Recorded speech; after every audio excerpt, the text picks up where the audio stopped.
Hello, నేను మీ CS రావు. తిరుమల నెయ్యిలో కల్తీ జరిగింది. దానికి సంబంధించినటువంటి రిపోర్ట్స్ ల్యాబ్ నుంచి వచ్చాయి. కానీ అది నిర్ధారించడానికి ఒక కమిటీని వేశారు ఆంధ్రప్రదేశ్ ప్రభుత్వ సీఎం చంద్రబాబు నాయుడు గారు. సో ఆ కమిటీలో సర్వశ్రేష్ఠ త్రిపాఠి ఐపీఎస్ ఉన్నారు.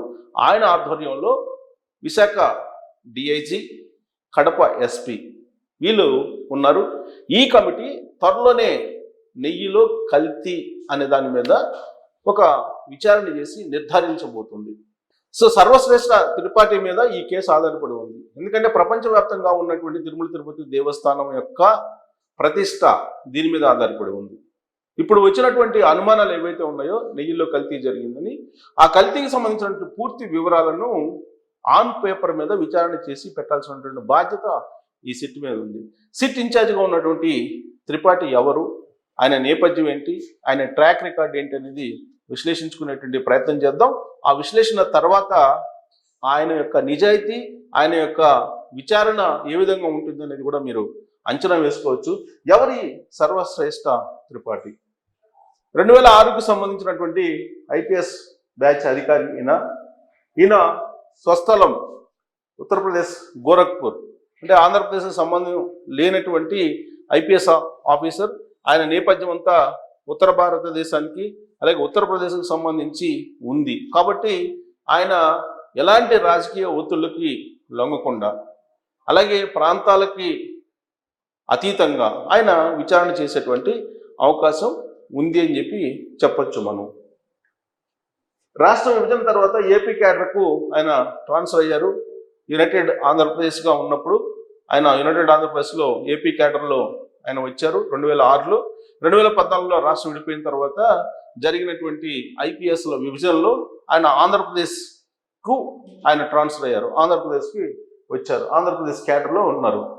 సో టీడీపీ ప్రభుత్వం అధికారంలో ఉన్నప్పుడు 2014 నుంచి 2019 వరకు గుంటూరు, కృష్ణా జిల్లాల ఎస్పీగా విధులు నిర్వహించారు ఈయన టీడీపీ ప్రభుత్వ హయాంలో. 2019 జూన్లో ఆయన సిఐడి ఎస్పీగా నియామకమయ్యారు. 2019 జూన్ అంటే ఆల్మోస్ట్ జగన్మోహన్ రెడ్డి గారు ముఖ్యమంత్రి అయినటువంటి తొలి రోజుల్లో ఆయన సిఐడి ఎస్పీగా నియామకం అయ్యారు.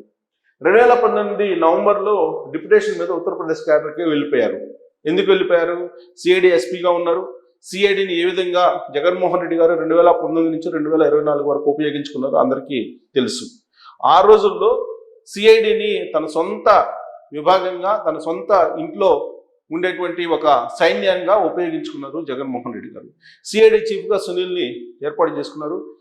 ఆ తర్వాత ఆ సిఐడి చేసినటువంటి పని ఏంటంటే అర్ధరాత్రి అపరాత్రి అని లేకుండా ఎవరిని పడితే వాళ్ళని టార్గెట్ చేసి ఎవరి ఇళ్ళకి పెడితే వాళ్ళ ఇళ్ళకి వెళ్ళి గోడలు దూకి బెడ్రూమ్లోకి వెళ్ళిపోయి మహిళలు ఉన్నారని కనీసం సోయగోడ లేకుండా వాళ్ళు ఇష్టానుసారంగా వ్యవహరించారు. ద గ్రేట్ జగన్మోహన్ రెడ్డి గారు ఇచ్చినటువంటి ఆదేశాలు వాళ్ళకి.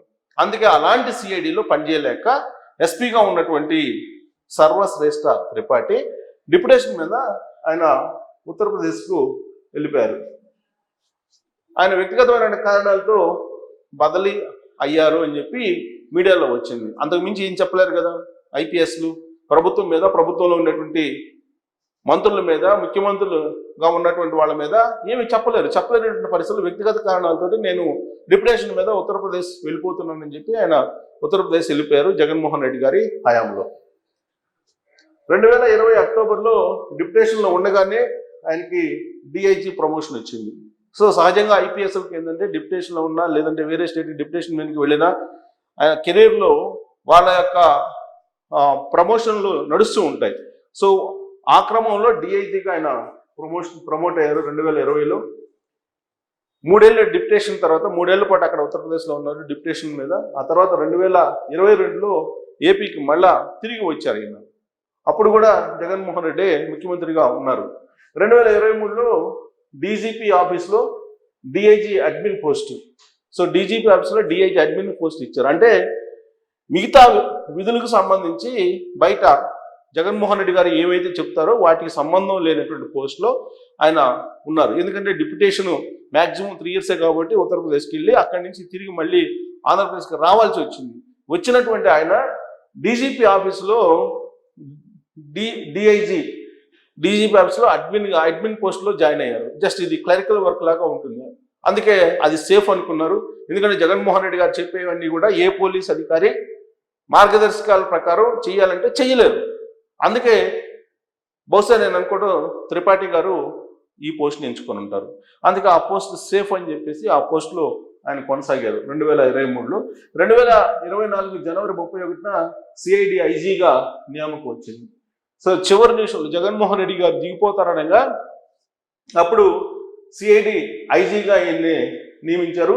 అప్పటికే సిఐడి భ్రష్టు పట్టిపోయింది. సిఐడి మీద అనేక ఆరోపణలు వచ్చాయి. సునీల్ చేసినటువంటి అరాచకాలు కొన్ని అయితే దానికి పరాకాష్ఠలు చేశారు. ఆ తర్వాత వచ్చినటువంటి సంజయ్ సిఐడి చీఫ్. సో అప్పటికే ఆ డిపార్ట్మెంట్ మీద నమ్మకం పోయింది ప్రజలకి, అలాగే పార్టీలకు నమ్మకం పోయింది. ఆ క్రమంలో సిఐడి ఐజీగా ఆయన బాధ్యతలు స్వీకరించారు జనవరిలో. సో చిలకలూరుపేట ప్రధాన మీటింగ్లో భద్రతా లోపంతో వైసీపీ భక్త ఐపీఎస్లు బదిలీ అయ్యారు. అది అందరికీ తెలిసింది. చిలకలూరుపేటలో కూటమి ఏర్పడిన తర్వాత మొట్టమొదటి సమావేశం జరిగింది. ఆ సమావేశానికి నరేంద్ర మోడీ, అలాగే చంద్రబాబు నాయుడు గారు, పవన్ కళ్యాణ్ గారు అందరూ పార్టిసిపేట్ చేశారు. నరేంద్ర మోడీ గారు అందరూ కూడా. దానికి ఆ సమావేశానికి సభకి సరైనటువంటి భద్రత ఇవ్వలేదు అనేటువంటి ఉద్దేశంతో అప్పుడు ప్రకాశం జిల్లా, అలాగే పల్నాడుకి సంబంధించిన జిల్లా వీళ్ళ మీద చర్యలు తీసుకున్నారు. వాళ్ళు వైఎస్ఆర్ కాంగ్రెస్ పార్టీ భక్తులుగా వ్యవహరించి కనీసం నరేంద్ర మోడీ గారు ప్రధాని హోదాలో వచ్చినటువంటి మీటింగ్కి కూడా సరైనటువంటి భద్రత కల్పించలేదు. అందుకే వాళ్ళ మీద అప్పట్లో ఎన్నికల కమిషన్కి ఫిర్యాదు చేసి ఎన్నికల కమిషన్ ఫిర్యాదు తీసుకొని పరిశీలించిన తర్వాత వాళ్ళని బదిలీ చేసింది, వేటు వేసింది. 2024 ఏప్రిల్ 4న గుంటూరు రేంజ్ ఐజీగా నియమించింది త్రిపాఠి గారిని. ఈసీ ఎన్నికల కమిషన్ నియమించింది గుంటూరు రేంజ్ ఐజీగా. ఇక అప్పటి నుంచి స్టార్ట్ అయింది వైఎస్ఆర్ కాంగ్రెస్ పార్టీ వాళ్ళకి. ఎందుకంటే అప్పటి వరకు వాళ్ళు ఇష్టానుసారంగా చేశారు. సో ఎప్పుడైతే త్రిపాఠి గారు ఐజీగా వచ్చారో గుంటూరు రేంజి అప్పటి నుంచి వాళ్ళ ఆటలు సాగకుండా మెరుగుపడ్డాయి. ఎన్నికల సమయంలో పల్నాడు జిల్లాలో వైసీపీ దాడులు, ఇష్టానుసారంగా వైసీపీ దాడులు చేశారు. మనం చూసాం పిన్నెల్లి రామకృష్ణారెడ్డి గారు ఏం చేశారనేది. ఆయన పోలింగ్ బూత్లోకి వెళ్ళి ఈవీఎంలే పగలగొట్టారు.